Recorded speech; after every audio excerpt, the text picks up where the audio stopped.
Yet. Looking back on the week that was and forward to the week ahead.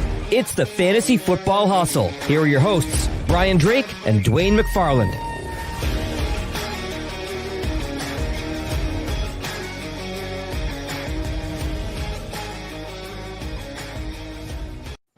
And welcome in all across fantasy land. It is the Fantasy Football Hustle. How's it going, everybody? We got a hell of a show for you tonight. Thanks for joining us. I am Brian Drake of FightingChanceFantasy.com, joined as always by Dwain McFarland of Establish the Run. And Dwain, we have quite the event going on tonight here. And there's going to be special guests coming in and out. We've got guys in this NFFC Best Ball 10 draft, such as Rich Hribar, Sharp Football Analysis, Jay Moyer, Matt Waldman, RSP.com. We've got John Daigle of Roto World, who's got the number one pick coming up here in a few moments. Ryen Hallam from Fantasy Alarm, Joe Dolan from Fantasy Points, Drew Davenport from Football Guys, JetPack Galielo from the FF Astronauts. Am I forgetting anyone? Oh, wait, the Dynasty champ. Yeah, and don't forget our special guest. Our special guest. Frank Balboni. Yeah. So we don't even know who he is, but he somehow landed in our draft, and we can't get him out. Yeah. So welcome, Frank. Supposed to be Ryan Reynolds from ETR, but the way things worked here, big shout out to Greg Ambrosius at the NFFC for hooking us up with it. Shout out. So if you guys are new to NFFC Best Ball 10s, you should head over to their site, check it out. It's 20 rounds. Now, a best ball draft in this format is 1 quarterback, 2 running backs, 3 receivers, a tight end, and a defense. It is full PPR. So what's going to happen is you're going to select the team. There's no ad drops, no trades. You can't do anything with this roster. Once you set it tonight, that's your team. And however you score points, the computer is going to slot in your best quarterback, your best 2 running backs, best 3 receivers. That's how you're going to score. Whoever scores the most points at the end of this is going to win some cold, hard cash. So pretty simple here, guys, right? So your thoughts, Mr. Hribar, thanks for joining us. And have you been doing many best balls so far in 2020? Yeah. I've been involved in these streets a little bit on various sites, trying to find my groove, see what I like. So I've been dabbling. Best ball 10s are something I'm familiar with. I was on this show actually with you guys discussing a lot of best ball 10 strategy. Let's see if I can deploy any of that tonight. We'll see what happens. I think 1 through 3, I have the 3rd pick, so my decision's pretty much made, like a lot of picks are early on the draft. But draft slot's pretty kind to me here. Let's see if I can make it happen.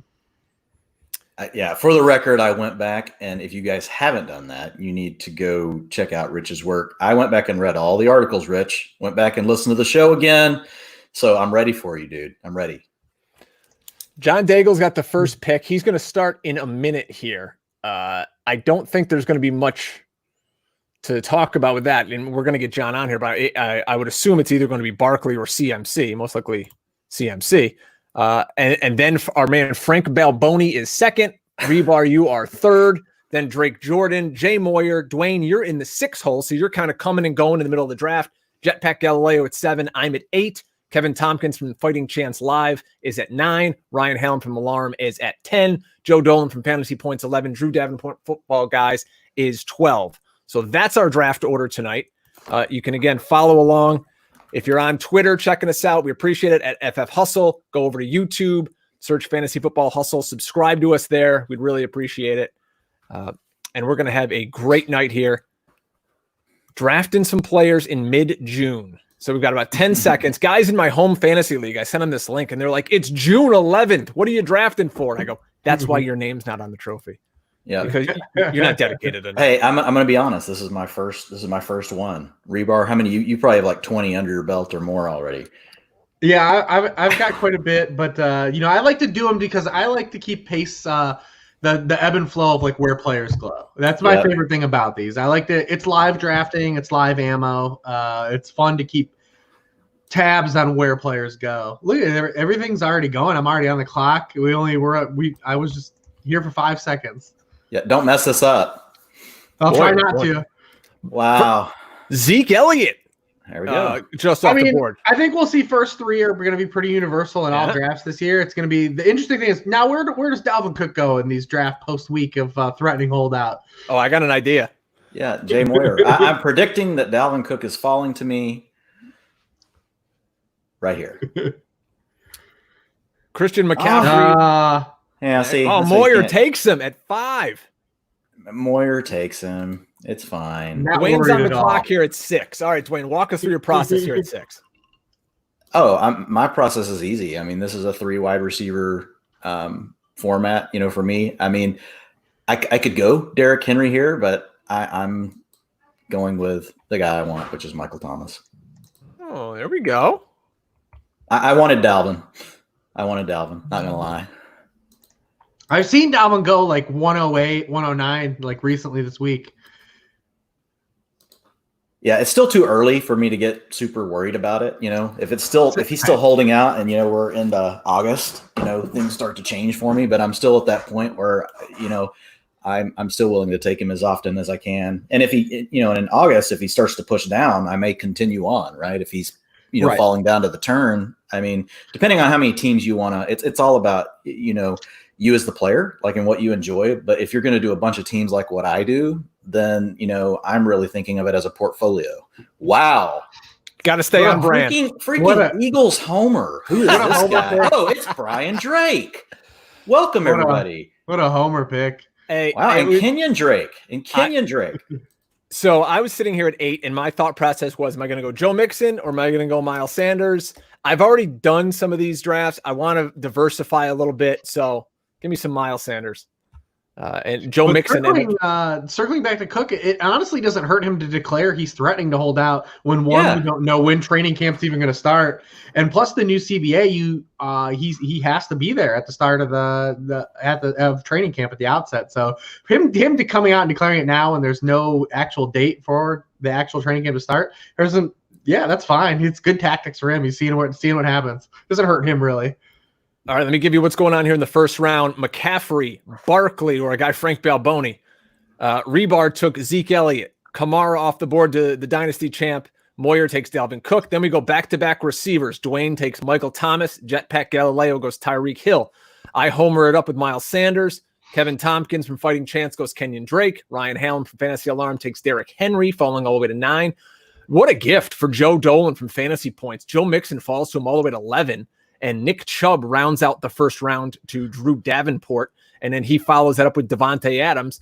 So a nice little start there of Chubb and Adams.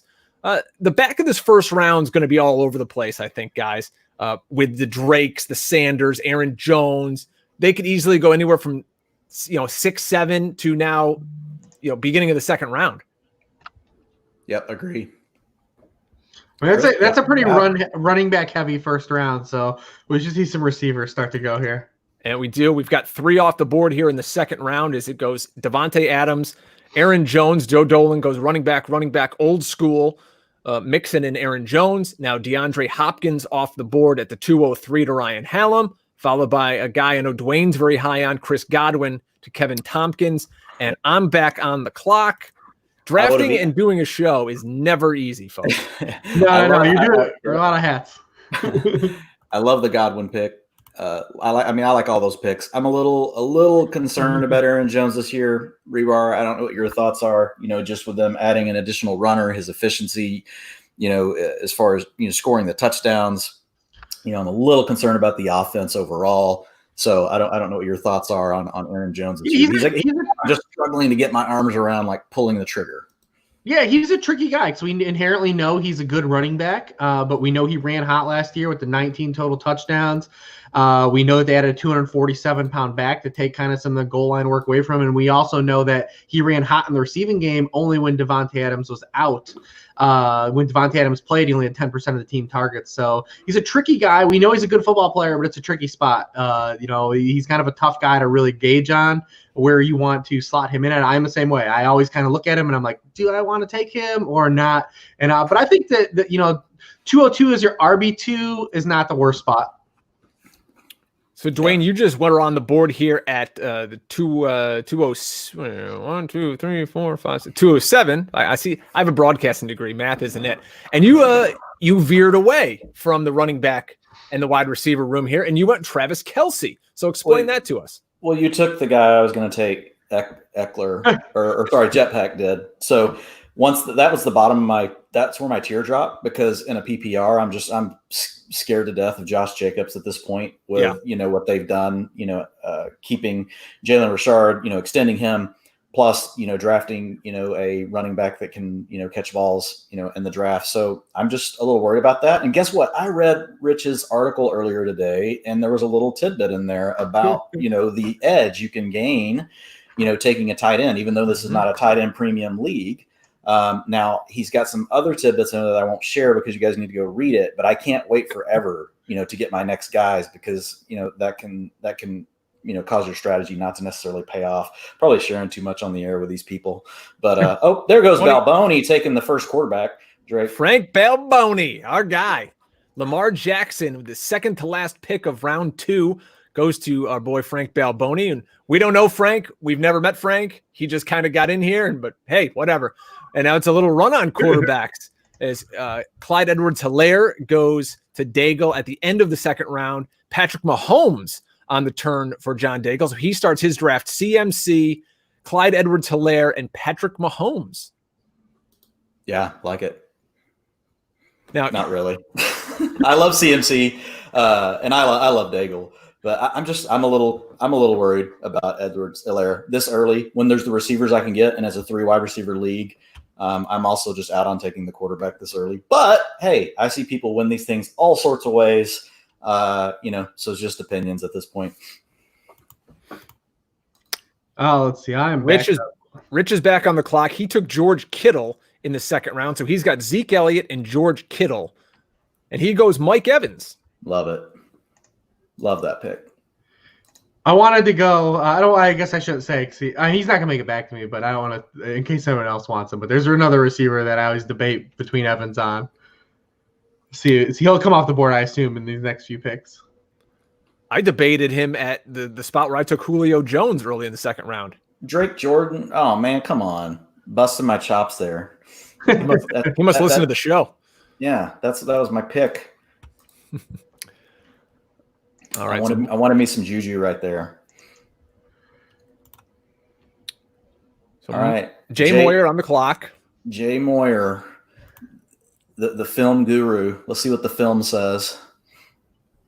Odell Beckham Jr. out of Cleveland. Now, OBJ is a real interesting guy. Rich, I want to get your take on it. It's Dwain's on the clock here. He's a guy that could win your league or just be a total scrub here in the third round. And you're like, why did I draft this guy? I actually had an article on Odell a week and a half ago, kind of breaking down everything on his, from his changing teams to his rapport with Baker Mayfield, kind of those things, and kind of how he is kind of sabotaged through injuries, and kind of everything that wanted to go wrong for Odell Beckham did go wrong last year. Basically, if it could, it did. Now he's getting a Kevin Stefanski offense. It's probably going to be a little more run heavy. But the thing is, if he can be used like Stephon Diggs was last year and be used off that play action as a lid popper, he definitely has that in his repertoire as well. So, I mean, there could be some big splash plays and get a little bit of efficiency back that way. If he can just be a little more efficient as a receiver and turn those play action deep shots into connections, there could be, a high upside here. I like him more in like this format. You're talking about a best ball, then kind of sinking your teeth in the third round and saying, I totally believe he's my wide receiver 1.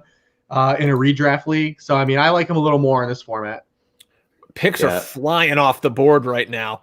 So the picks in front of me, Evans, Juju, and Beckham, I was willing to make any one of those. And then A.J. Brown was, the last guy in my queue at the time. So I squeaked that out. After Dwain starts Michael Thomas, Travis Kelce, A.J. Brown, we move down the board, and JetPack Galielo takes Todd Gurley. I was on the clock. I'm a big James Conner fan. I've talked about it on the show. I think all the Steelers are criminally underrated. His workload is going to be immense. I'm not a guy who gets into these, hey, look at his photos on Twitter, but if he can stay healthy, there's going to be a great workload for him in a fantastic offense. That's close to the highest that he's gone. And if you're looking like it over the last 3 weeks, the min is a 21 for James Conner, and the max is a 56. On average, he's picked 106. So I mean his ADP is 106. So how am I reading this thing? The max was it says max is picked 56. So I don't know what I'm using this from NFC, but the min is 21 and the max is 56. So that's definitely one of the earlier spots that he's gone. He's a guy to me who has legit top 5 running back upside. He can be used in the passing game. We've seen him get a boatload of touches. It's just a matter of, can he stay healthy? And, with the tier of running back kind of falling off, and you're going to start getting into some rookies and some question mark guys. I like Connor in an elite offense. I don't think Big Ben's going to want a rookie, scat back there with him to protect him when, he's kind of on his last leg. So give me James Conner. Kevin Tompkins, follow that up. Allen Robinson, Kenny Galladay to Hallam. We end with 3 straight running backs for Joe Dolan here. Jonathan Taylor, and then Drew Davenport goes Le'Veon Bell. So now we are already cruising into round 4. Holy smokes. And we're coming back to me with my pick here in the 4th round. I love Thielen there. Thielen. Me too. Yeah, I love Thielen. I love Juju. I love both. I'm with you, Rich. I took Thielen at wide receiver 10 in the MFL 10 of death earlier in the week. And because I was in the middle of the round, I knew there was no shot he would come back to me. But I definitely have him as a wide receiver 1 this year. Yeah, I'm with you, man. It's like anywhere I can, I'm going to own tons of Juju / Thielen in rounds 3 and 4. Optimally, I would like to start with, I wanted a bell cow runner up top, and I kind of had to divert a little bit, which is fine. 6 is the tough spot. Yeah, which is okay. I'm good. It's fun, getting to, toy around with these things, like you said, and try some different things. And, 0 RB is not a bad strategy. If you've got, a flex plus, you got to start 3. So I'm always comfortable with that in this format. Yeah, I always tell people in these too, like the reason to do them is to mix match strategies. See what draft slots you get, because you never know. It's random what draft slot you get, and you get to practice some of those draft slots. It's a lot of fun to come in and do these. Absolutely, and you might win a little bit of money at the end. You never know. But I like to see pulse on ADP, mix and match some strategies. I mean, they serve a purpose. They're real good at this time of the year. Yep, absolutely. I can't stress enough to our audience out there. Getting in these drafts is so much more beneficial than going to Fantasy Calculator and doing, the mocks on your phone of Yahoo or whatever, where guys leave after the 2nd round. People here have legit money on the table. So they're making real picks. They're staying to the end of the draft. The ADP is legit. And you're going to learn so much more than any of those apps. And they're great because, you got to pass time. Once in a while, you can't sit there and listen to your wife all night long, but doing these drafts with money's on the line makes a difference. Dwain just came and took another wide receiver here, the much hyped in the preseason Calvin Ridley. I thought about him, Dwain, but I can't have Julio and Ridley on the same team. Maybe you can, but I just didn't want to. Your thoughts behind Ridley here? So you still don't have a running back? No, screw it, man. I get like that, but again, I draft a lot of teams, and this is my first one, so I'm probably more willing to take on risk than a lot of players. And in this format, I've always had a lot of success stacking up the receivers I want, So, I mean, ultimately, man, I would love, what Rich was saying with Thielen, a guy like that, or even Cooper Kupp to come back. But I still love the upside of Ridley. It's a young player going into his 3rd season. It's an offense that we know is going to throw the ball a lot. So I feel good, about where Ridley's at. And the pick before, I'm depending a lot on some young receivers here to give me some upside with AJ Brown and Calvin Ridley, but I'm okay with it. I got to be honest. I took Keenan Allen here in the 4th round, and it's not a sexy pick, but then again, there's a lot of ugly people that have babies, but I just don't, nothing about that it excited me, but it's kind of, I was at the end of a tier and I'm like, do I want to go David Johnson here? I can't take Ridley. Do I want to zig and then go to a quarterback? So I said, Keenan Allen, whatever scrub quarterback they throw in there, he'll end up catching 100 balls and, he'll be fine as a wide receiver. In this format, he'll have enough pop weeks to make it a 3 wide receiver lineup. Hey, Rich, talk a little bit about, you took McLaurin there, that's probably that's like a smidge early, right? So you obviously wanted him. Yeah, so McLaurin, I mean, that's actually right around where I have him slotted, on my ranks. That 4th round, I think, is where he's locked in. Pretty locked in target share for him. They didn't really add anybody, this offseason. I think when you're looking at that offense, they already talked about moving him around a little bit too, which would be, sensational for his versatility and, getting him some more easier looks and not having to just be kind of a vertical threat. But his rookie season was sensational, just created separation at will. I'm sorry. I'm looking at this list here just because my timer's running down. Oh yeah. Go ahead. But I'm definitely in on Terry McLaurin. I think he's a lock in like 4th round pick. I was kind of I'm just trying to distract you so that I hear that you screw this pick up. I did too. Did I screw it up? I don't think so. I'm fine with Hilton. You give him a quarterback that can play a timing type passing game, which Phillip Rivers clearly can.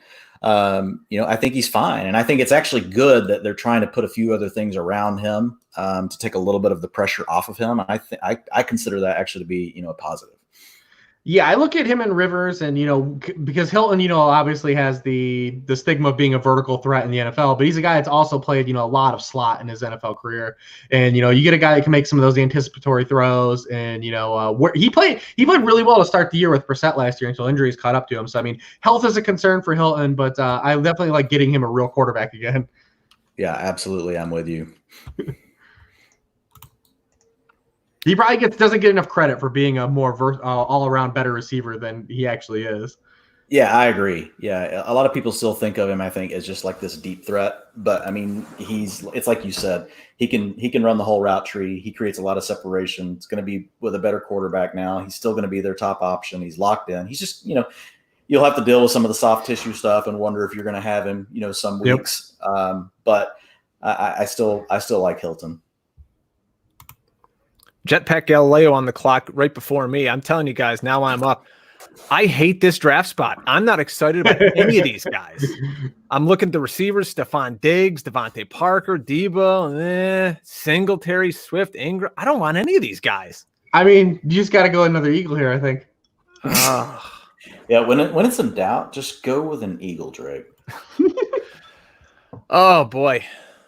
I'm like, dude, if you clock out, you're never going to hit. I got 30 seconds.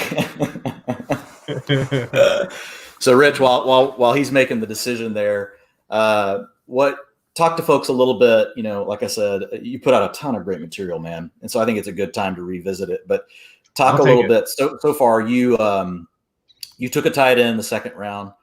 I did take a tight end in the 2nd round. I'm going to be honest, like in FFPC, I'm fine taking tight ends in the 2nd round, even the 1st sometimes. So for folks that don't know, FFPC format is a tight end premium, plus it's a double flex. It can get crazy. So if you don't get a tight end, like literally you could have none kind of a situation. Whereas here, that's not going to happen.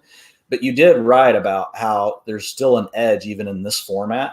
Oh, yeah. With tight ends and taking one, early versus, waiting, or if you do wait, you talked a little bit about, some of the guys in the middle and how you don't want to get caught with those. Do you want to just share a little bit about your strategy in best ball in this format with tight ends? Yeah, I mean, it always depends on draft slot, where you're going to see those big tight ends go, and you don't always want to force them, but I do always look in the 2nd round to land a Kelsey or Kittle if I can. Out of those two guys, I'm a little still like skeptical on Ertz. Ertz has burned me so many times of trying to fade him because like every year I'm like, well, Ertz is going to have less target share, and then every Eagle dies, and then Ertz gets a ton of targets, and it comes back and haunts me. But I think that there still is a big talent gap talent-wise between Kelsey and Kittle. I think Ertz is still a little more reliant on volume, whereas those guys, a Kelsey or Kittle can take a 6-yard pass and turn it into a 25, 30-yard gain, where Ertz doesn't really have that in his repertoire. So you get a lot of splash plays out of those guys. But I talked about it when I was on the show last time, how advantageous is taking the tight end early, because those tight ends early provide such a, supreme edge as the position starts to flatten out and the curve starts to flatten. Whereas quarterback, it's a little different, the other onesie position. And then plus you do have a flex edge here too, as well, where guys could fill a flex if you need to, your 2nd tight end or whatever. But yeah, it's definitely a position I look to focus on early because it's definitely held an advantage the past, 3 years, definitely on best ball 10s, especially in FFPC formats where it's tight end premium. So I'm definitely looking to land a Kelsey or Kittle in round 2 where I can, and here where it fell to me, I feel real good starting Zeke and adding Kittle. Yeah, I loved the piece that you put out, and I mean, again, I read through all of them again today, but the tight end one was like, especially fascinating to me, even in this, with this format. Yeah, I was trying to like off the top of my head, but like think about the numbers, but I believe when you go like running back tight end, it's like upwards of like 10 to 11% win rate. And especially, like I said, if you get one of these tight ends, I mean, there's going to be one season where George Kittle's actually going to score touchdowns. We haven't had it yet, but it's going to happen. Well, Kelsey was the same way. If you look at Kelsey's part of his career, Kelsey was a guy who stayed between 4 and 6 Ertz did the same thing. Every year of his career, and the touchdowns just didn't come. Listen, we know Kittle has the ability to create his own touchdowns with yards after the catch. It just, it hasn't all synced up to where he had an 8 to 10 touchdown season yet. But I definitely believe that Kittle is capable of having one of those high touchdown seasons, over a course of his career. And now I hope it is this year. Yeah. Yeah, I'm with you on the tight end. You know what? I can't remember. I don't know what Kittle's targets look like inside or what his end zone and red zone targets look like last year. I don't know if you remember off the top of your head, but that's something that I'm definitely always looking at. But the thing with Kittle is like what you said, what I love is he always still gives you the big play upside no matter what. I mean, like he is literally a mismatch against really any linebacker or safety in the league. So, I mean, that's a major plus with him in my personal opinion. We're rolling through halfway into the 6th round. Dwain's back on the clock. His team is Michael Thomas, Travis Kelce, A.J. Brown, Calvin Ridley, Cortland Sutton, and now just off the board, DeAndre Swift. So the rookie Lion is now Dwain's first running back. Yeah, not optimal, but again, like I said, in this format, I feel good. Going with the receivers, and I don't mind going after some of the rookie running backs when it goes this way. You can never really, you don't know for sure how this stuff is going to go, but I wanted to have somebody that I felt could potentially carve out a 3-down role. I did consider J.K. Dobbins just as a huge home run threat, because if Mark Ingram were to go down, J.K. Dobbins could give you, top 10 upside. Whereas I don't know that you're going to get that kind of upside, with DeAndre Swift, but I feel like DeAndre Swift's floor is probably safer just as an all-around player. They spent the draft capital on him. And you know me, I'm not a Kerryon Johnson hater at all. I like him, but I feel like Swift can give me some value in PPR, and he's going to have a chance to win the job. So maybe he ends up in like a 45-35 kind of deal. And, the Lions, they're likely to work a third guy in, which is a pain in the ass. But so that's where my thought process was. I'm in a tough spot here. There's not a lot I love. I'm kind of in a dead zone, looking at my ranks and what's left on the board. Yeah, it's not a great ideal situation to be in right here. I'm just going to take my highest player that it's left on the board. I don't feel great about it. Welcome to the club. Yeah, he was the guy sitting still there in that tier. That's Devontae Parker, the Miami wide receiver. I'm a little worried about the inevitable quarterback change, because I just think the way Fitzpatrick's style is so conducive to the way Devontae Parker wins. That I'm a little concerned when you have a quarterback that is, one, not willing to throw 50-50 balls and plays a little more in structure, doesn't really aid himself to Devontae Parker. So he's not my favorite. As a wide receiver 4, I guess I can live with it, but I really fell into a dead spot there. I was looking for one of those running back tiers to kind of slide, and it just didn't happen. So, I mean, I kind of just went with the BPA on my board, forced it. Shout out to our guy Chad Schroeder is in the chat here. Appreciate that. Big high-stakes player. He's talking to us here in the chat. Yeah, we didn't allow Chad to draft with us. This is too low stakes, A, and then B, he kicks everybody ass. So, hey, appreciate all the folks out there checking it out. This is the Fantasy Football Hustle. We see there's a ton of you folks watching right now. I'm Brian Drake from FightingChanceFantasy.com. He's Dwain McFarland from Establish the Run. And everybody here, of course, knows Rich Hribar, Lord Reeves of Sharp Fantasy, SharpFootballAnalysis.com. We're actually going to be joined by another guy who most of you will know, and that's Joe Dolan from Fantasy Points and SiriusXM. Joe, how's it going, man? Welcome to the draft. Hey, guys. Good to be with you here. I don't know how long I can be here, but I wanted to make sure I could stop by. Hope everybody's having a good time. You guys are doing a kick-ass job at the live stream. We've been doing these over at Fantasy Points. I've been taking some notes. That's why I'm a little late, by the way, because I've been taking notes on how to do a draft and live stream it. So, yeah, guys, it's great to be here. Thank you, guys. Rich, good to see you. Good to hear from you. Yeah, good to be here.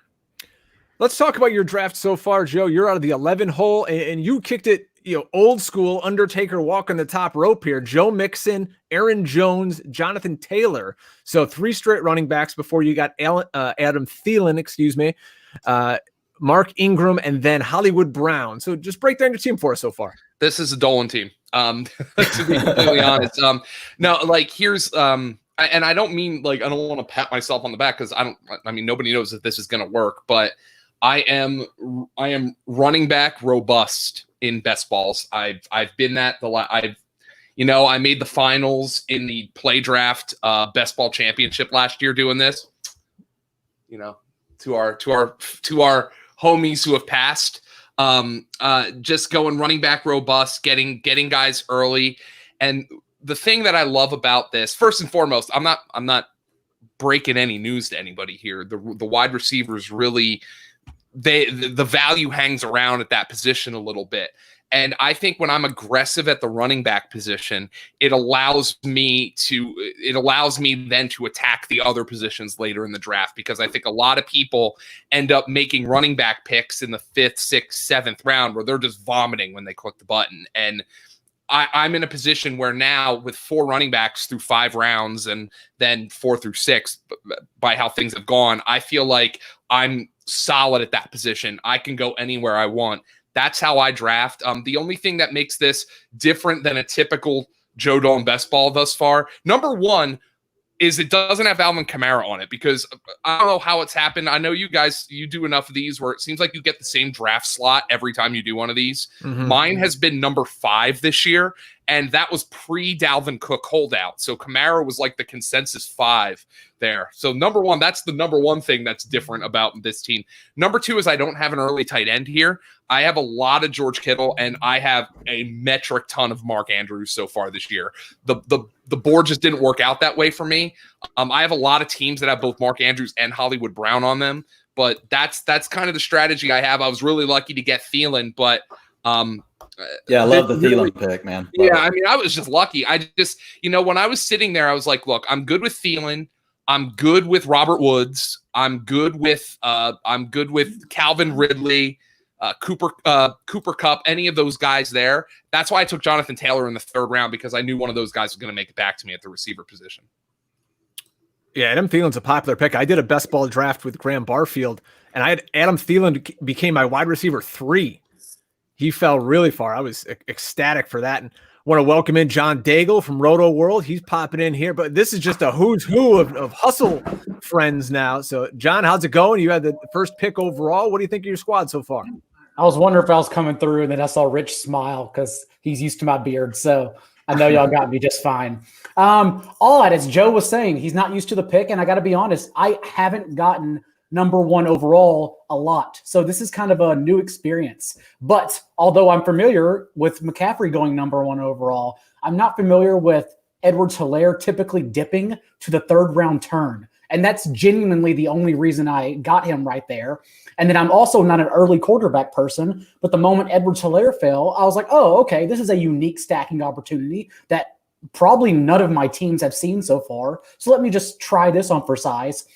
Clearly, I'll be working for wide receivers to move along here. But again, that's a position I'm not really worried about. We know how deep it is. We'll probably have to throw some darts with upside. And also the Madison in round 7 only happened because I feel like that's where he should be going right now. And I'd like to hear everyone else's thoughts on that, because that's at the spot where you see the running backs that went right after him. And in my mind, Madison has more upside in his current situation than the rest of those guys. So it's like, okay, rather than settling for those players, I'm going to take my chance on Madison in this one spot. I'm with you, Daigle. He was going to be my RB2 coming back just as a huge upside play in case Dalvin Cook doesn't sign, because I just went 0 RB. So he's the perfect kind of candidate when I'm looking for something like that. And honestly, I was really surprised when you took him. That's the earliest I've seen, him go as far as, some of the data that I've been looking at. But I agree with you. I mean, for where it's at right now, and you look at some of the other runners going in that range, I think you're right. He carries more upside really than any of them. So I thought it was a juicy pick, and it kind of pissed me off. So thanks. He's 2020 Ben Tate. He's that guy now that everyone's got to reach for, to make sure you're handcuffing or you think he's going to be the guy. But I'm worried here because I'm like, I think Madison's an extreme talent, but I don't think Cook is going to miss any time.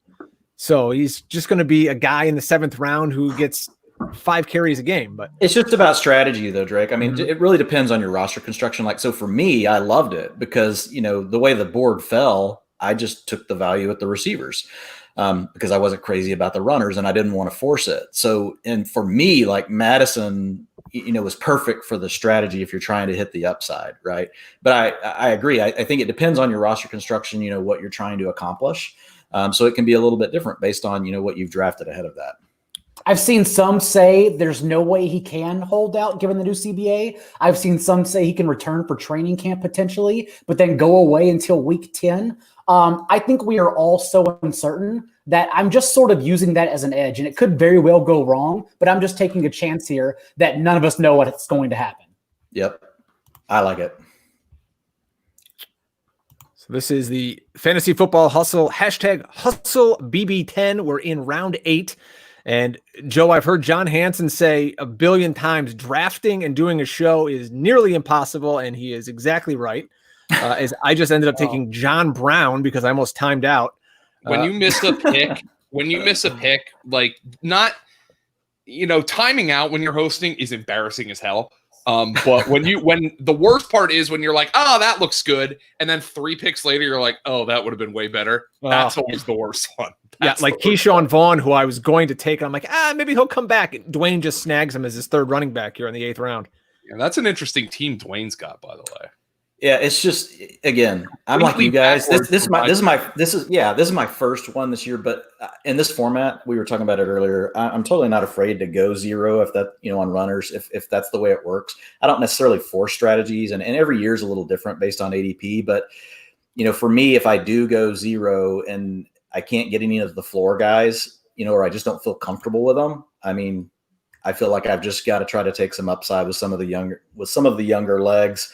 And hopefully guys that could have some PPR value. Obviously, Darius Geis has like 27 runners, that he's competing with, and he's never healthy. So the thing that Darius Geis is competing with the most is his own body. Completely agreed. To be honest, I mean that's if he was healthy, they wouldn't have 27 running backs on that team.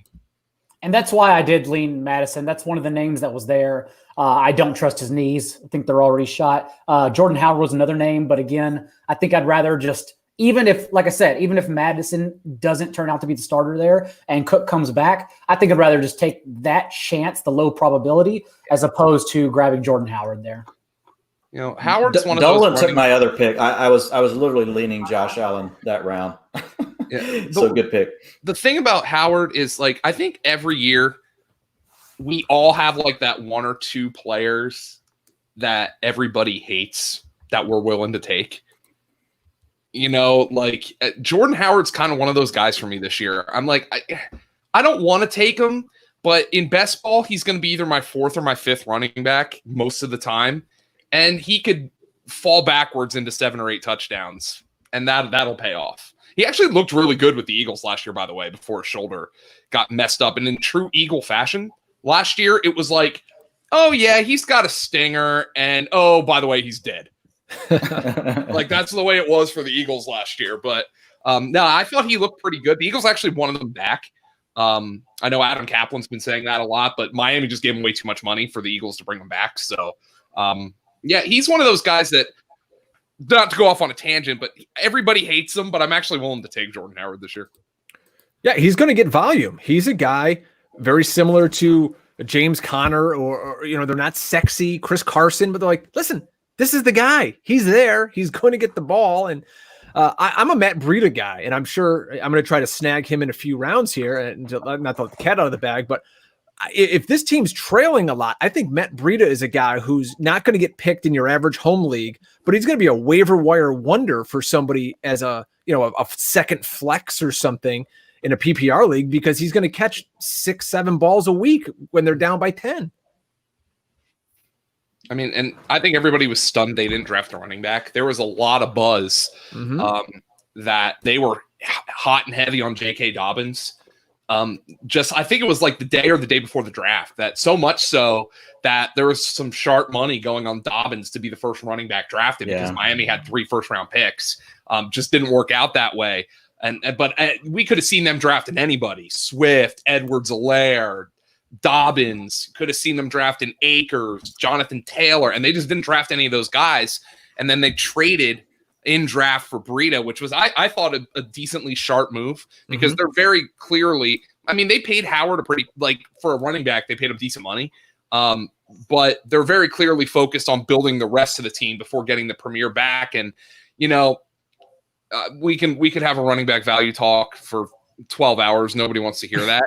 But I think Miami is probably the way they're built. They're probably smart enough to know, hey, you probably shouldn't have mentioned that. Good job, Rich. I almost took him at the turn too, but then I was like, that feels like I was just siphoning. But that's a good pick too. I like. Yeah, by the way, honestly, he was the best running back left on my board. I actually am ahead of Jordan Howard just because we kind of know what Jordan Howard is for fantasy, and we know we get if he doesn't score a touchdown, he's not useful. So I mean, just kind of taking the upside of seeing what happens with Matt Breida.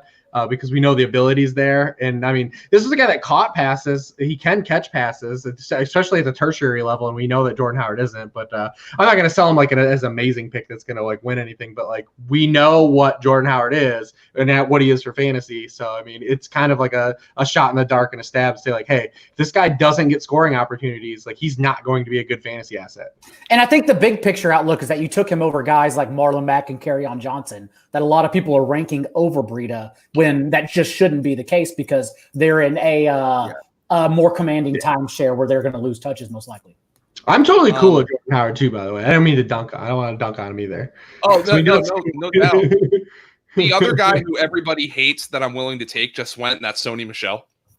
I prefer Sony Michel to Howard, and I mean the main reason is I know the Patriots can figure out how to manage games just based on if you look at Bill Belichick back when they lost Brady before, it was 51% pass, 49% run. My concern with Howard is when you're on a team that might only win 4 or 5 games, typically there's just not a lot of opportunity to score the touchdowns. And if he doesn't give me the receiving upside, that's my biggest concern with him. And again, I'm like Rich, I'm not trying to dunk on the guy, but that's just kind of where my thoughts are. I much prefer Sony Michel. In my mind, they're both the same, but I prefer the coaching staff, right, with the Patriots. Yeah, and the thing with the Patriots too with Michel is the Patriots told you what they're going to do. Tom Brady's gone. They put a franchise tag on a guard. They drafted 2 tight ends in the 3rd round, one of whom's going to be a fullback. They traded or assigned a fullback. They're going to run the ball. They don't have any receivers. Sony Michel is going to fall if he's healthy. He's going to get 200 carries.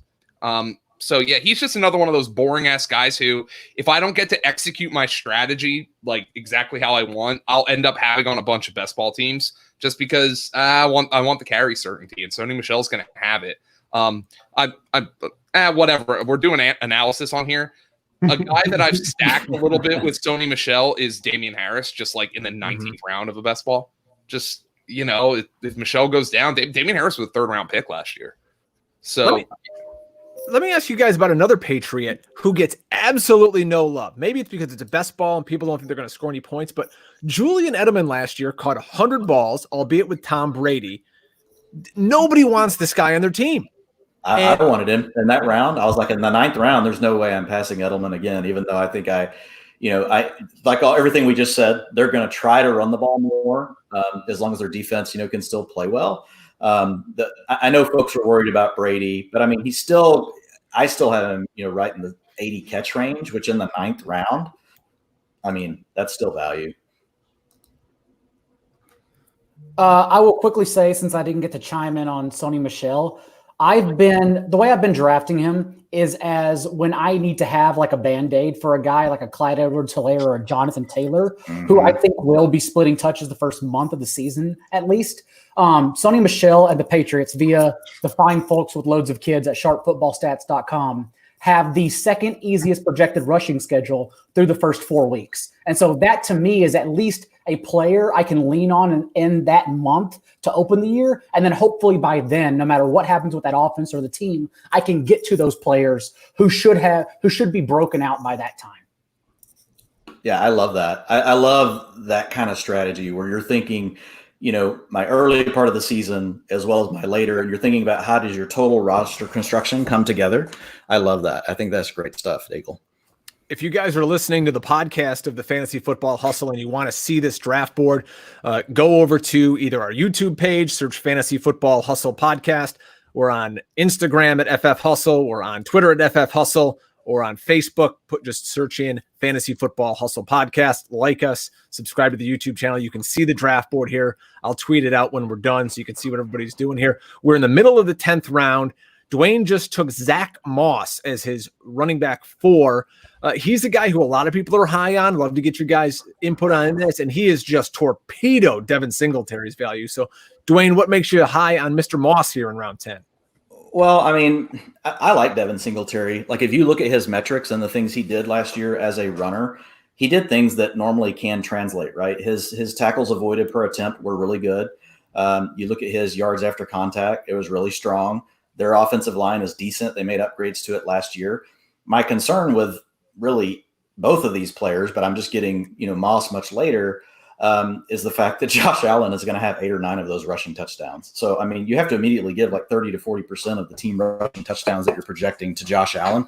The problem for Singletary is he's kind of a between the 20s guy now. So he's very talented, but I don't think he's going to score a lot of touchdowns. And Josh Allen doesn't check the ball down. He'd rather go, intermediate or deep or run, right? His average depth of target, both the first 2 years, over 9.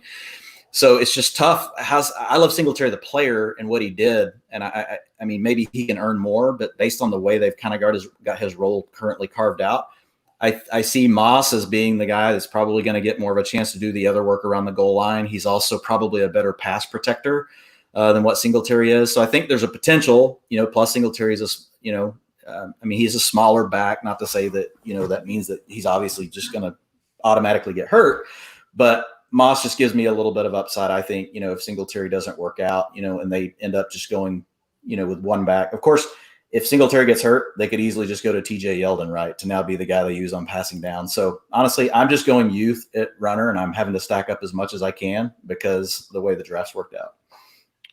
So I'm told the Bills are absolutely in love with Zach Moss. Like in love. I've heard that too. Yeah. Like, I mean, and like he was one of those guys I was a little iffy on. But opportunity is so much of this, but I'm told they love him. This is just one of those situations. I have him a ton so far in best balls. I would not be shocked if he outscored Singletary straight up this year. And like, I understand all the caveats. Like he and Singletary would be going earlier if Josh Allen didn't exist, just because Allen's going to run so much. That's the reality of the situation. But I view Moss. I know one of the sharp angles a lot that's out there, and I kind of agree with it. Although I don't necessarily agree with a ton of people just like absolutely shitting on Raheem Mostert is it's kind of like the same relationship as Mostert and Tevin Coleman. Yeah, somebody's going to produce here. Mm-hmm. Let me get the guy who's 4 or 5 rounds cheaper. I actually view Moss and Singletary. I view that more strongly than I do Mostert and Coleman, because Moss even goes at they went back to back here, but Moss typically has been a bigger discount than Tevin Coleman, even thus far in drafts, because the Tevin Coleman angles caught on. I don't know if the Moss angles caught on a whole lot. I typically like drafting rookie running backs as is, especially in best ball, because Miles Sanders won me a ton of money last year in best ball, but Zach Moss is just going to be one of my most drafted running backs if this holds up. I mean, 10th round's way too late for him. We're starting the 11th round here. John Daigle's on the clock. Just took Marlon Mack. He's readying his not happy with it. Next selection. Let me ask your opinion on this, John. As you make this next selection, I'll throw this out to the whole cast here. We've got Rich Hribar. We've got Joe Dolan. We've got John Daigle joining Dwain McFarland and myself here on the Fantasy Football Hustle. And I look at Marlon Mack. I look at Mark Ingram, and I see productive backs last year that are just being cast aside because of the shiny new toy. These are 1,000-yard running backs, guys who were really useful fantasy assets last year. And now people are just kind of like, you're done. I mean, are we really pushing them out the door for these rookies? Are they in that bad a spot? Or, I mean, are they being devalued and you're going to get a steal on draft day? The concern is, for me, the way they use Marlon Mack. Despite being more of a pass-catching back in college, he has not been used as such, and we shouldn't expect him to be used as such this upcoming year, the final year of his contract, as a player who really doesn't even profile as someone they would extend. It seems like they're more than happy just being done with him and just allowing him to walk after this year and letting Jonathan Taylor take over. Having said that, again, it may not even be safe and may not be good. I really don't even know. But guys like this, even someone on the board still like Austin Hooper, I think the hate has gone a little too far.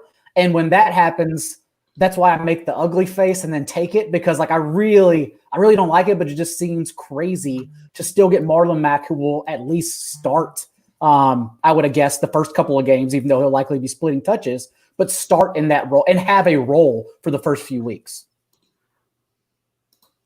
Tom Brady off the board here. Dwain takes him. He's his QB1. Tom Brady with all these weapons here, Dwain. There's no reason to say Tom Brady can't throw 30-plus touchdowns this year. No, I'm fine. I'm fine with it in this format. Josh Allen was my target. As I wanted Allen as my 1, and I wanted Brady as my 2 if things worked out perfectly. But I'm good with where this is at. Rich, tell me how you're feeling about your team so far. I feel pretty good about it. Modified 0 RB is generally my approach. So when you have a top 3 spot, it definitely leans into it. Because then you can, like I said, this is where those pass catching running backs are valuable. They're more valuable in best ball than a redraft. Because you don't have to play them every week. You don't have to take that volatility. You can get that kind of and lean into some of that with those point smoothing type of games. From those guys. It's kind of why I went like James White over Michelle, and then, just taking Cohen as he comes, because, Cohen's a guy who got 100 targets last year. So, I mean, I'll take him in the double-digit rounds and just see where it happens. Now, granted, Cohen has a guy that 2018 looks like an outlier when you look at his 2 seasons paired as 3 seasons. 2019 and 2017 look similar. 2018 looks like an outlier. But, if they're going to keep giving targets to just those 3 players, he stands out as a pretty good value in, these best ball leagues, because in a season league, you're never going to want to play him. You're never going to put him in your lineup, and you're never going to cut him, which is also the problem. So, I mean, those guys have a lot more value. I know upside gets talked about a lot, but those receiving backs have a lot more upside in best ball than is credited to them. That's why their win rates are so high. Joe Dolan taking a rookie wide receiver, Michael Pittman of the Indianapolis Colts. Here, the second pick of the 12th round. He's a guy I targeted a ton in dynasty drafts. I love him. He profiles as a big-time X. I love Greg Cosell's talk about him. He's just, I think, a guy who down the line is going to be a great player, but there's no reason to think Phil Rivers can't find him for 7-8 touchdowns this year. He's big. He can run.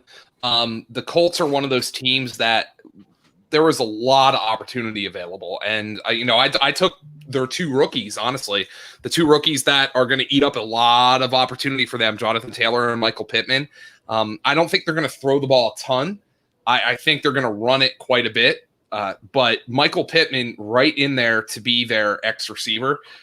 And look, T.Y. Hilton, his body's kind of broken down a little bit. There is a legitimate chance Michael Pittman, if the light bulb goes on, is their number 1 receiver for a number of games if T.Y. Hilton gets hurt again. Mm-hmm. I got to admit, I was definitely targeting Deshaun Jackson at this spot. Just somebody who after I drafted him more than any wide receiver in best ball last year. After week 1, I felt like an absolute genius. And then just like every other Eagle, he died. But he should have gotten the groin surgery. He didn't do it.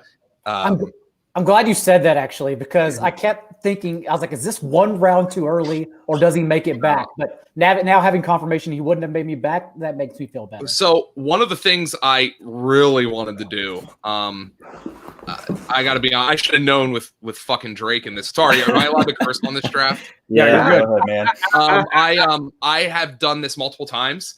I've taken Jalen Reagor and Deshaun Jackson with back-to-back picks. I just think the Eagles need one of them to emerge. And I feel like that's a really good way, especially because of the way I draft, which is running back heavy early in best balls. I really wanted to stack those like speedy big play kind of receivers and hope I get one good game out of them every week. And maybe two if things work out well. So, but it just was not to be in this draft. So I had to pivot and go to Michael Pittman, who I think still going at a decent value. He's way down on the best ball 10 ADP chart.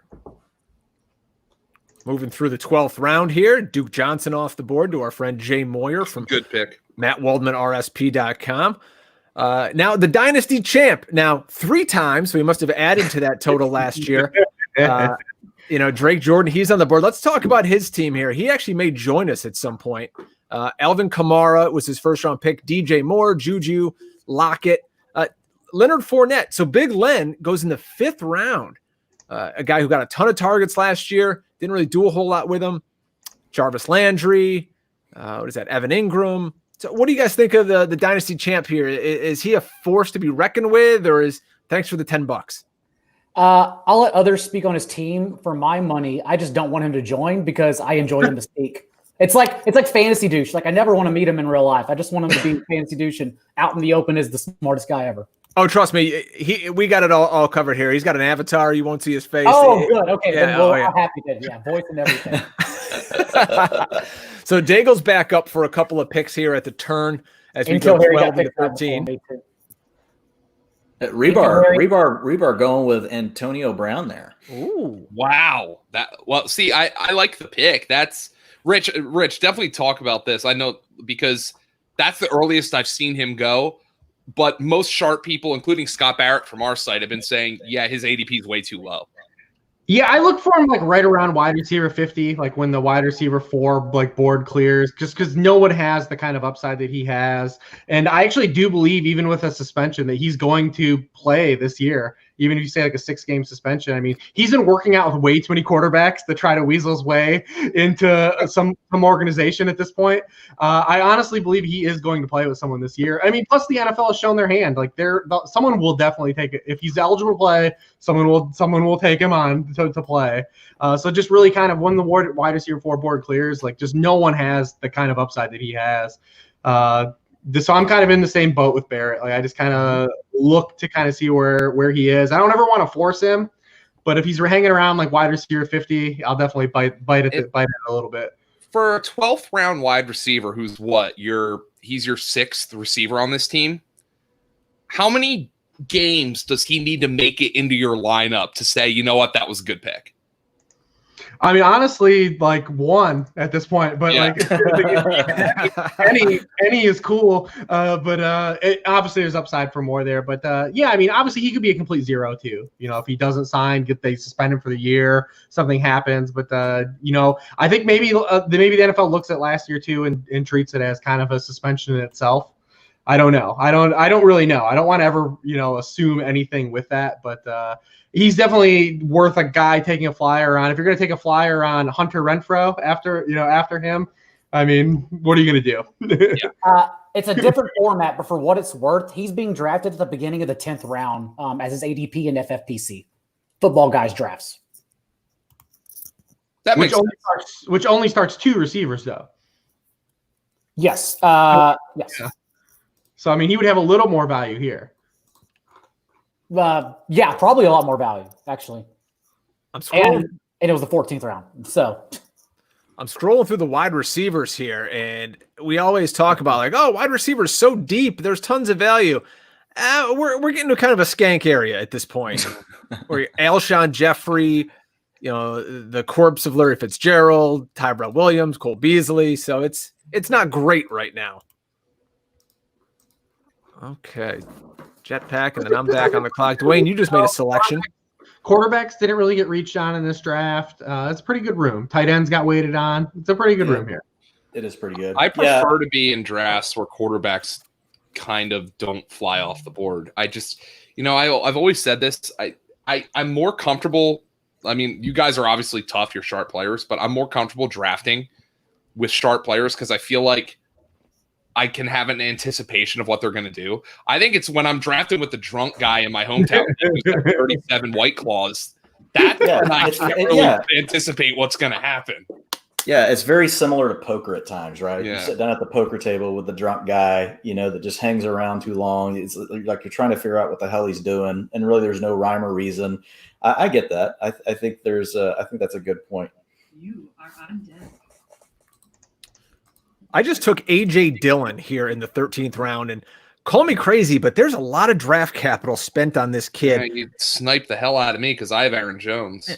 Yeah, I got a feeling, and if Aaron Jones, who even before last year was not the picture of health, there's a real path to A.J. Dillon becoming super fantasy relevant sooner than later. I mean, there's no doubt about it. Once again, you can argue. I think people have this thing with Zach Moss too. You can argue about whether you liked him as a prospect. Some people really liked A.J. Dillon, the Packers included, obviously. Mm-hmm. Some people hated A.J. Dillon. I mean, I don't think he was on like Pro Football Focus's top 250. No, yeah, he wasn't. I mean, you can quabble with that, like just being all right, okay, I see it, but you can also think there's people who just hated this guy. He's a grinder. He's an old school player. Obviously, Matt LaFleur sees Derrick Henry in him. That's clearly why he made the pick. But no, I agree with you. I was going to take him here in the 13th round just to pair him with Aaron Jones in the event they hate Aaron Jones for some reason, some ungodly reason. But what the Packers did this offseason in many ways wasn't logical. So you still have to work. Just because you think a player is better than the coaches think he is doesn't get you fantasy points. That doesn't work. It's the whole Jeff Janis thing, and I just got sniped on Jared Goff. Mm-hmm. Jared Goff, by the way, super sneaky pick in the Scott Fish Bowl for that scoring, but that's for another show. Jared Goff's going to be off the charts in that league. I'll just take Tannehill. What do they do? Are they doing something different this year? There's going to be points for completions, negative points for incompletion. So really, you want guys with high completion percentage. And sacks. QB sacks are a penalty as well. Yeah. Drew Brees is going to be a first-round pick in this draft. Do you get extra points for going into the fetal position when there's pressure up the middle? As long as you half point. Okay. I was just wondering if there was a bonus. That's funny. So essentially, it's trying to, because running quarterbacks have been a big advantage in the Scott Fish Bowl. Well, last year the scoring was definitely lit up for running. It was the perfect storm of the scoring and Lamar Jackson going in the 6th round. It was just insane. And the quarterbacks are definitely flying. Quarterbacks coming off the board. The last few picks. So in the JetPack 13th round. Yeah, so let's go here in the 14th. So Drew Davenport, maybe one of the easiest 5 best guys in fantasy football to drink with. Took Jared Goff. Joe came back with Tannehill. Ryan Hallam from Fantasy Alarm with Jimmy Garoppolo. That's a little San Francisco homer-ism right there. I took Kirk Cousins, and then Drew Lock, who I was debating between him and Cousins, goes to JetPack Galielo with the next pick. So 5 quarterbacks off the board here in the 14th as people try to shore up their second or third signal caller. Big QB run here. I'm glad I went in with a QB. I was debating between Rodgers and Roethlisberger, but I'm glad with all the QBs going off the board afterwards. I at least picked one of them. If Ben stays healthy, I mean, 2 years ago, wasn't this guy QB3? I am utterly great weapons. Floored that they did not sign a backup quarterback. It's insane. I cannot believe that either of those guys are employed that started for them last year. I mean, it's just like Duck. I mean, they're like. I know. I mean, I guess it's a good endorsement of Ben, right? That they feel like he's healthy, but their season is going to go in the shitter if he gets hurt again. I mean, I guess they look at it and say, "Hey, our defense kept us afloat last year," but I mean, God, they had the biggest drop off in yardage per game, passing yardage per game from one season to the next in NFL history. And obviously, they had Antonio Brown. Is it bad? It seems bad. It seems pretty poor. Obviously, they had Antonio Brown, but man, both those quarterbacks were insanely terrible last year. Jameis would have been such a perfect fit there. I agree. Cam would be a good fit there. So, I mean, I guess there's still a chance they could do it. Colin Kaepernick. Oh, look, wow. We got Frank Balboni going back to back. He has not read Rich's article. He definitely hasn't. Frank Balboni. He was supposed to be Ryan Reynolds from ETR, but I hope it's You know what's Balboni. awesome is Balboni. He has no clue that this is going on. He thinks he's just in a random draft. He has no clue we're on the air. I mean, we've been, I'm happy to have him. We're going to get hashtag Frank Balboni trending at some point. We're putting him on a shirt. Well, it's going to be awesome when he wins the damn league. We were all chatting. I have no idea what to do here. All this, I didn't keep up with the board at all. I have no idea what's happening. These are the rounds you got to get the queue going just in case. Well, yeah, and Daigle turned it quick on you there. Daigle pounded it. Well, the quarterback run scared the hell out of me. It's like, I see the best available, so I kind of have to get one of these right now. I like Gardner Minshew. I love Gardner there. Minshew. That's a great pick. This isn't a great format for him though, because he's more of a really good 2 QB league guy. Because he had a great floor last year. He was only below QB 16 twice, but just didn't have a high ceiling. They're definitely due passing touchdown regression.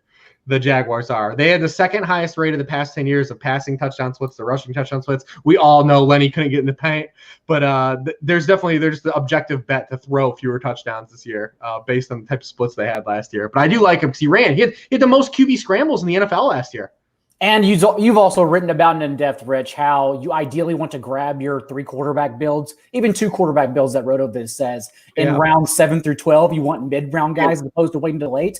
The difference is I have Patrick Mahomes. Gardner Minshew offers a rushing floor, and he has a different bye week. So it was a pretty easy QB2 for me. I think what you have to remember, too, about these best ball leagues that have gone on in past years is that literally 2 wrecking breaker quarterbacks have come out of the same draft slot, basically. In Patrick Mahomes and Lamar Jackson, they've come out basically into that QB 10 to QB 14 range, and now they are going extremely higher. You're just not going to get a guy every year to break a record out of that range. So I think a lot of people are leaning on that, and we're just not going to see that happen again. In the middle of the 15th round, Dwain's on the clock here. He's got a couple of quarterbacks with Brady and Baker Mayfield, and he takes his backup tight end, a guy we talk about on the hustle a lot, Irv Smith. Yeah, I love him. It's like I know they drafted Jefferson, so that obviously takes a little bit off of him. But it is this is the Kubiak offense. We know they want to get, it's essentially the same thing as the Shanahan offense. They want to get the tight end in space. Obviously, Kyle Rudolph is still sitting in the way, but as my third tight end, I like his upside. And if things all work out great, he could be as high as the number 2 target on the team, right behind Adam Thielen. Worst case, he's going to be 3rd or 4th. His biggest challenge is going to be that, and Dolan took the other one I love, which is Sternberger, that we talk about all the time in this round. So that makes me even feel better about taking Smith because I wanted one of those 2 as my third. I wanted one of the two. So it makes me feel good. So thank you. It was one of those things where I have more Sternberger than Irv right now, so I probably would have taken Irv just to create some diversity. Well, I feel the same about both, right? I mean, LaFleur's offense is similar as well, right? We're talking about a lot of play action. They want run to look like pass. Sternberger could easily be the number 2 target on that team. I mean, who else are we clearly saying is going to be after Devontae Adams? I don't know. I mean, there is a legitimate path to Sternberger, which is ridiculous for a guy who didn't catch pass in the regular season last year. But I mean, it's just he did start off hurt too, though. So, I mean, but I think he's got. I think it says a lot about him. Small sample here. It's burned us all in the past that he kind of just came off the couch and scored a touchdown in the playoffs. I mean, that's pretty good for a rookie. So, and again, the opportunity is there. It's there for Irv Smith too. It's just that Kyle Rudolph has at least the experience and Justin Jefferson has the pedigree that nobody else in Green Bay has. So I think Irv Smith is probably more talented. I think Sternberger's got the better path. It's, I agree. I think that's very fair. I think it's fair. I love them both. I mean, as a late round upside type play, I agree with you on the path. I think you've definitely got a better path for Sternberger. I like Irv Smith a little bit better as the player. And that touchdown in the playoffs coincidentally happened the only game he ran 8 routes in, which was his most all year in a single game since he was injured throughout the year. So yeah, a little bit of a splash play. I mean, the Packers, half of their organization had already taken off their jerseys in the locker room by that time, but a little bit of a splash play. I love my selection here. Eric Ebron. Why can't he catch 8, 9, 10 He touchdowns? won me a from Big lot Ben? of money 2 years ago. I Because was- he's kind of fallen through the cracks a little bit. Yeah, I mean, that team has been chasing the ghost of what Ladarius Green brought to that offense a few years ago, and they haven't been able to get it. I think that's why they took Claypool, and then obviously, after they signed Ebron, they want that role in that offense. And listen, Ladarius Green only played like 4 games that year. Maybe I'm recollecting wrong. Maybe he played a couple more, but when he actually played, like that offense was completely different with him playing in it, and they definitely wanted that role. He's one of my favorite players. Same goes for Irv Smith, who we've talked about. Whenever you have Kelsey or Kittle, because you can wait until that range to grab your number 2. And see, my problem with always getting Kittle is like I did here is I always want to get Herndon, but Herndon has the same bye. Same bye week. Yep. Always forces a three tight end build when it happens. That's Darwin and Kelsey too. Pisses me off every single time. I love it. Yeah, it hurts my soul every time. Yep. Cam Newton off the board to Dwain here in the 16th round. He was a guy I was hoping to come back to me. I didn't want to pass on Ebron. So I think Cam's going to sign somewhere, and you're going to be rocking and rolling with a guy who flirts with the top 10 numbers week in and week out. Yeah, I feel good about it. With this, again, it's the way things unfold. You just try to, I don't try to force things. And again, I draft a ton of teams, so you can do that. I know some folks may draft 1 or 2 teams. You have your guys you want to get, but like the way this team is built, I'm just literally going for upside. So they're going with wait a minute. In Scott Fish Bowl, they're going with negative points for sacks and points per completions. And negative points for incompletions. Tyrod might average negative points in the Scott Fish For Bowl. Drew Brees, someone already did a chart I saw, and I think it was FF engineer Kevin O'Brien. Yep. That Drew Brees was actually the QB2 in points per game In that in the scoring format. I took Drew Brees, I think, 8th overall in a McDowell there was doing mocks, and I took it. And you mentioned Tyrod Taylor, and he went off the board to the 3-time Dynasty champion, Drake Jordan, and he just happens to be joining us here live on the Hustle. I know it's only a $10 buy-in here, Drake, but welcome to the show. Thanks for gracing us with your presence. Hey, what's going on, pal? Thanks for having me on here. So I know it's only $10 here. What do you think of your squad so far, and the computer picking a lineup week to week? You know what? Here's what's comical for me, pal. This is the first time I've ever done something like this, and I logged in and I found out the rankings are right there. So the strategy is I just pick the guy at the top of the list. It's almost too easy. I don't know how you guys could even mess this up, but I've been doing it the entire time. That's my favorite. Well, I never thought of doing that. I guess I should have thought of that sooner. So you ended up winning, I guess, your 3rd fantasy title this year, because you used to be a 2-time champ, but now you're the 3-time champ, and you're coming up here on the board. How much money did you take down last year? Well, Brian, I'm legally obligated to tell you that my 3rd championship is pending legal arbitration. Obviously, with the COVID-19 situation, the court process is a little bit slower than usual, but I'm hoping by August we can take that asterisk away. But I'm also not legally able to tell you how much money I won. Goes without saying, but there's massive amounts of non-disclosure agreements that prevent me from telling you how much that was. You can afford one of Matthew Berry's private jets that he was tweeting about, that you famously subtweeted here during the pandemic. I don't know what a subtweet is, pal, but you got to respect the guy's game. He's giving advice to people who pay $3 to pay in their office league, but he's thinking that they want to go fly in private jets. You know what? I respect that kind of hustle, pal. Well, you're on the clock here. You got about 20 seconds to make your 17th round pick, and you go Dwayne Haskins as your third QB behind Big Ben, Tyrod, and Dwayne Haskins. So give us the breakdown of your backup QBs here. Yeah, I'm not a big fan of either, but you know what? It's at the top of the list. I'm just going to do what it says. I don't know how this works. I guess the computer's going to set the lineup and knows what it's doing. I'm just kind of going with the flow here, pal. Man, oh man, any before we let you get out of here, any thoughts for the 2020 season for all our listeners out there following you? I don't know, pal. Don't really hang out with this kind of crew. I don't know how you people are thinking, but good luck or whatever you guys say to each other. I know you're all kind and shit. promote community, whatever. But good luck. I guess will that resonate with your viewership? I don't know. Don't usually do this kind of thing. We appreciate it. Give our love to Sweet Gam Gam. I guess we'll be seeing you down the road here. If you want to follow the Dynasty Champ, he is on Twitter at DynastyChamp1. That is Drake Jordan, the 3-time high stakes champ, pal. Shut up, Gam. Yeah.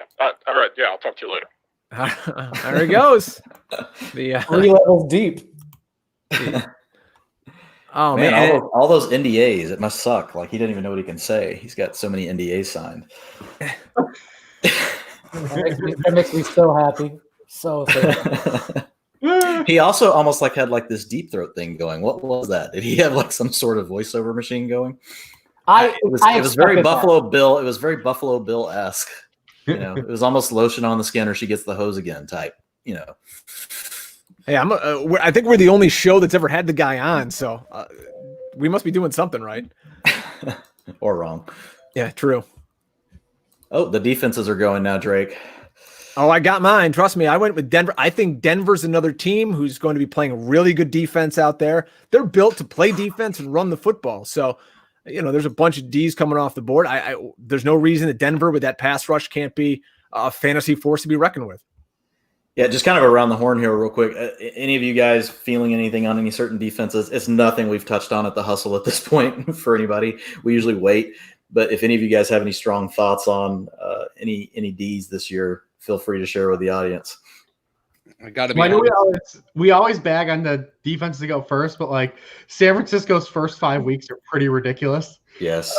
When you look at the opening, 4 of their opening 5 games are against the Dolphins, the Giants. It's all it's really good. It's Cardinals, Jets, Giants, Philly, Miami, and then they turned around and paired that with who do you pair that with? Buffalo. The next round, who gets the Jets and Miami in the first 2 weeks, so that it kind of takes away some of the value of stacking those two. But I'm definitely playing it against the Jets. Bye. Yeah, and they have the same bye. I like looking at the schedules and looking for the worst quarterbacks and stacking my defenses that way. Defense love, and maybe we'll talk about it. They haven't gone yet, but I try to get them in every draft. No, tell us now, Hribar, before my pick. Cannot. I haven't actually, to be honest, I haven't started doing my true redraft defense strategy, and it's not rocket science. It's looking at the schedule. So it doesn't matter as much to me in best ball. Yeah, Dwain, this one's for you, my friend. Oh, look at you, Drake. Yeah, it's literally the only position where you play the opposing offense. It makes no sense why it's even a fantasy position. It's the dumbest thing ever. I hate fantasy defense. It's way worse than kicker. Wow. It's unbelievably worse than kicker. It's an unbelievably worse position. That's kind of a hot take. I do because I actually at least enjoy the strategy of defenses. The thing I say about kicker is nobody ever loves to go to the waiver wire and be like, oh yeah, pick up Kai Forbath this week, baby. But all you're doing when you pick up a defense, though, is just picking up who they play against. Yeah. You're not picking the defense. You're just picking the opposing offense. I famously dropped Odell Beckham Jr. his rookie year the week before his breakout for a kicker. I think it was Brendan McManus or somebody coming off a bye, and I'm like, oh, sweet, I can scoop him. He's got a great matchup at home, and I dropped Odell Beckham. And I'll take a 0 at kicker. I don't care. Can I sync Hribar's battleship? Okay, I'm going to take a defense here. I'm going to take a defense. I'm looking at the schedule right now. Oh, don't do it to me, Dwain. I'm looking at the schedule. I see my cue. I'm running out of time. I've got this color-coded thing in front of me, and I'm going cross-eyed. There's a team that has the number 1 softest offensive efficiency schedule in the NFL has not been taken. It's what made me draft the New England Patriots last year. All right, I'm going to try this. No, all right. Damn, Titans. My birds are still. I have too many Eagles, so I couldn't go that route. You can never have too many Eagles when you're Brian Drake, especially when you take Boston Scott in round 11. I mean, I've got but you got to look. I've got Miles Sanders, so I got that backfield locked down until they signed Devontae Freeman, who I have.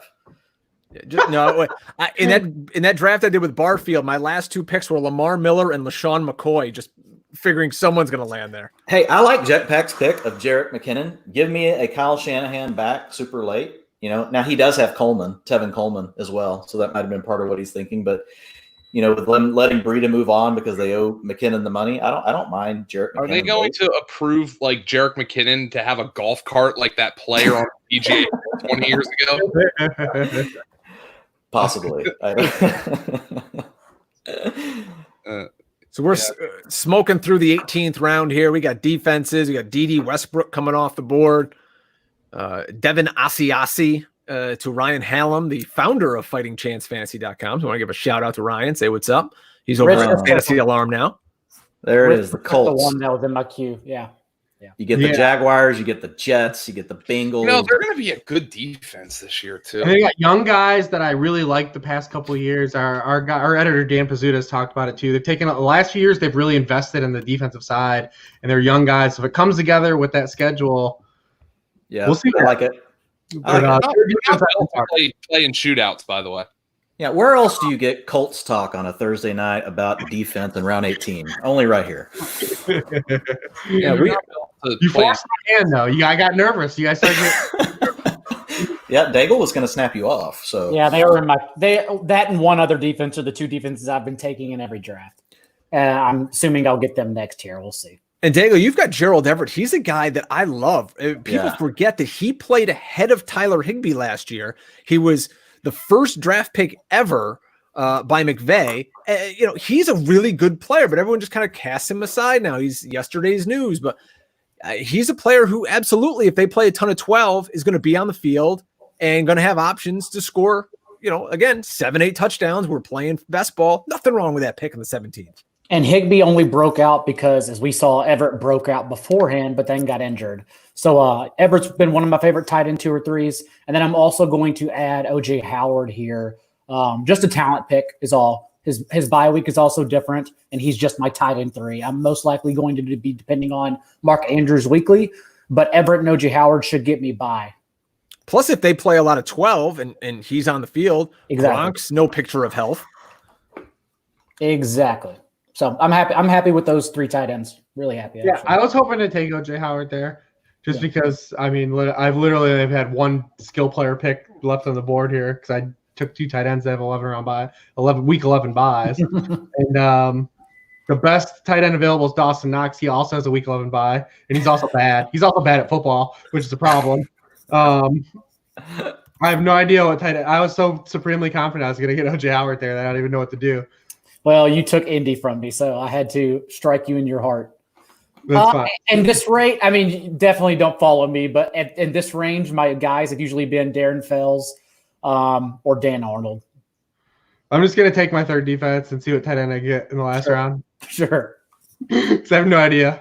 Caden Smith, after Ingram dies again, becomes a tight end 1. No, Ingram's going to be good again this year now because Pat Shurmur's out of there. The last 2 years, Pat Shurmur has had no idea how to use Evan Ingram. He's running his ADOT's been below Jason Witten and Jack Doyle. This is a guy that ran down the field at will at Ole Miss, had a 10-yard ADOT his rookie season, and Pat Shurmur had no idea what he was doing. And he's probably going to do the same thing with Noah Fant.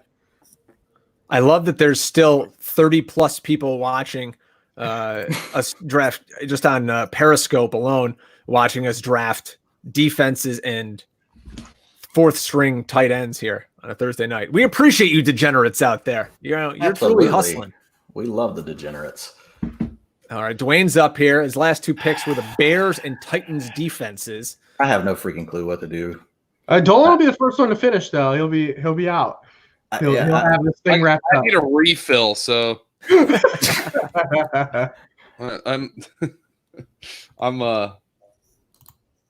I got to go play The Last of Us. I have to go finish it before. You got to do it for next week, man. You got to beat next week. I beat it when it came out. I remember staying up till 4 a.m. because my wife and I were going to Boston, and I had to beat it, but I haven't played it since. So I gotta. Yeah, I played through it quite a few times. One of my favorites. I'm on Galielo on the clock. So guys, just looking across the board, any certain teams that you're really feeling it on?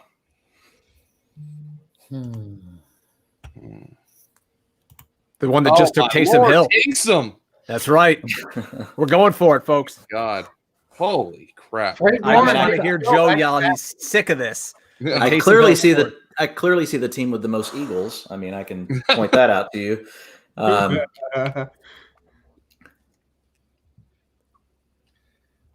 That's what that's what's interesting about these, right? Especially when you have the 3 wide receivers. We all talk about how deep receiver is, and it is. But when you look across all these teams, I don't see anybody. It's like you said, Rich. It's a pretty good room. I don't see any team that's totally stacked. It's like every team, there's something about it that you're like, they got to figure that out, or they need this to break that way. I've been looking at it for the last few minutes. I don't see anyone that I'm just like. There's a lot of teams I like. I just don't see one where I'm like, man, they just killed everybody. You guys a pretty good room. I like what the room did here. You didn't get not a lot of free squares. At any time I picked, was there a free square on the board? So I mean, yeah, it's a real good looking room here. Anytime you're drafting with Frank Balboni, there's blood in the water and there's a shark on the hunt. I like. I'm still looking through here. I like Team 4. I like Drake Jordan's team a lot. There's a reason he's a champ. There's a reason he's a champ. 3-time champ. Yeah. That's not a joke, unfortunately. I really do like his team. He just picked up the top of the board. I just feel like you have to say it like, hey, yo, Balboni. It's like how you should probably say that. Like, oh, Frank. Frank's going to get hired at some major site next week. I don't have a clue who to take as a second defense. I got to be quite honest with you. I don't know who to take, period. Right now. I'm up on that myself here. Oh, boy. Let's see. Boy, Houston has, who's my other defense? Oh, crap. I got the same bye week as Denver. Carolina's awful. Denver sucks. Yikes. This is the part of the draft where you're like, oh, yeah, they got J.J. Watt. I'll take them. Right. But I got the same bye week as my other team. Boy, they have no pass rush either. The Giants. Ugh. 23 seconds. I really wanted the Jets here because, man, that division could be freaking juicy for defenses. Playing all those other teams. I think the rule is as long as you don't end up with the Panthers defense, you're okay. Oh, God. You know what? The hell with it. That's a good rule. That's a good rule. Yeah. Live by the rules.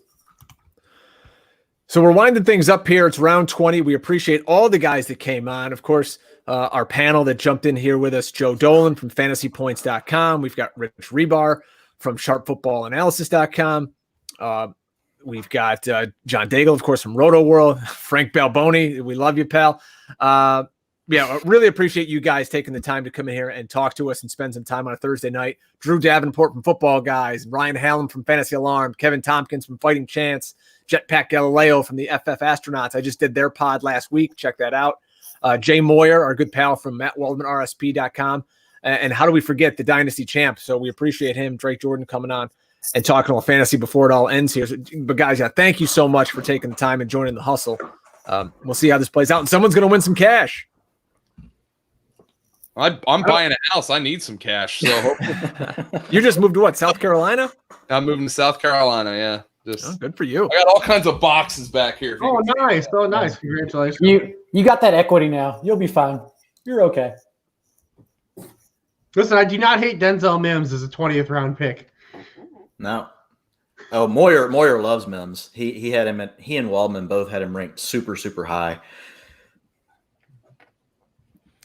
Appreciate all the folks too in the chat room, man. These guys were going awesome. They were talking up a storm here. If we didn't get to you, Schroeder was dishing. I nearly just logged out of our show to go see what he was saying. Yeah, this is a guy that's won, more than we six digits plus. He's in a chat room on a Thursday night talking to us. So we appreciate Chad. All right, so that's it's just about going to be wrapped up here. Balboni, come on. It's the last pick. Balboni's going to time out. And then while we're waiting on Balboni, quick around the horn. Any final thoughts, everybody? Fitzgerald's 36. You don't need to look at him any longer. Okay, great. Oh, Stidham. There we go. Great. All right, we're just taking up tempo defense here and just going Cardinals. That's fine. Did it. That'll wrap it up. So we'll go quick final thoughts here. John, we'll start with you. You had the number 1 pick. Final thoughts on the draft. actually like the team a lot, and I'm not someone who says that after every draft. Usually I'll tell you I hate it. The only issue is my wide receivers, only 6, and the most volatile wide receiver room you've ever seen in your life. So that is my concern. At the 3-hole, Rich Hribar. I feel pretty decent. Modified CRB is the approach I like to take. Just need something to shake out at RB2. Hopefully get enough weeks out of those pass catchers. Dwain, you were at the 6th spot right in the middle. Yeah, I'm kind of the opposite of Daigle. I feel great about the receivers, and I have no clue who's coming through at runner for me. It's a very fragile situation, but I just went upside, so we'll see where it lands. Joe, you were the 11th team here. Yeah, so I was able to execute my strategy. I'm a little thinner receiver and I think that's probably a product of the room. I wasn't able to hit on as many targets at the receiver in the middle rounds as I would have liked. Josh Allen and Ryan Tannehill is probably a very volatile quarterback duo, but it has a lot of upside. But overall, I like the team. I was able to execute my strategy. Hollywood Brown and Raekwon Armstead are 2 guys I've drafted just a metric ton of so far. So, I'm thinner at receiver than I would like, but overall, I run that risk when I do this strategy. I was team number 8. Love my running backs with Sanders and Connors. I think I've got some pretty good receivers with Julio, Keenan Allen, then some kind of boom bust guys, Will Fuller, John Brown, Jalen Reagor, Emmanuel Sanders, kind of a steady Eddie in there. I think he's going to have a great season for the Saints as their number 2. A couple of pass catching backs with Naheem Hines and Chris Thompson, who could have big years, and Boston Scott, who knows. But other than that, I like to have a little fun here. Taysom Hill, he'll make a lineup one of these weeks. He probably will. I noticed you took those pass catching runners as soon as Hribar took Cohen and made the smoothing out comment. So you were listening to the smart person in the room, huh, Drake? I surround myself with smart people. That's why I've got you guys on the show here. I got to try to win my home league. That's all that matters. Beating a bunch of frat boys from upstate New York. So that's about it for the hustle. We appreciate all the guys here in the live chat and who did it just online. Again, go over to YouTube, search Fantasy Football Hustle, and subscribe there. We'd appreciate it. We're at FF Hustle on Twitter. And we'll be back with a lot more great stuff as we roll through the offseason. This has been the Fantasy Football Hustle for Dwain McFarland and all the guys. I am Brian Drake. We will see you guys down the road. Never get out hustled.